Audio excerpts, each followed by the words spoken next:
after the Odyssey, the cadre, of course, had studied our times in the church, had studied the globe, and here we were, the women always pushing the men. The men were just glad to just gather and talk, punching at the bit to do something really significant.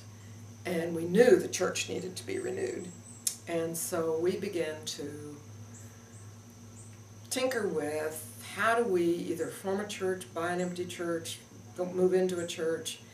Finally the decision was there's this unused church, I forget whose denomination it was, sitting on the corner of Deer Path Road and the railroad track in Lake Forest.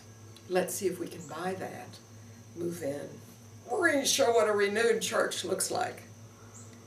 Well, I don't know, we'd have to ask Betty Pesic, but I have a feeling that Joe Matthews absolutely panicked inside, because that was not his vision of what we were going to be doing at all.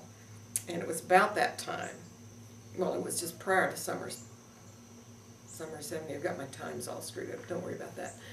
Prior to summer 70, so the local church tactics began to be fleshed out and talked about, and it became clear that we weren't going to go renew that little church, we were going to do something that would do churches everywhere.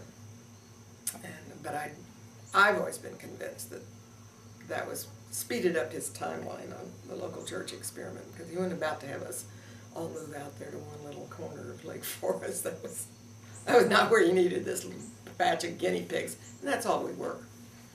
We're guinea pigs. I mean, he'd try things out on us and see if it worked, and then take it to other places.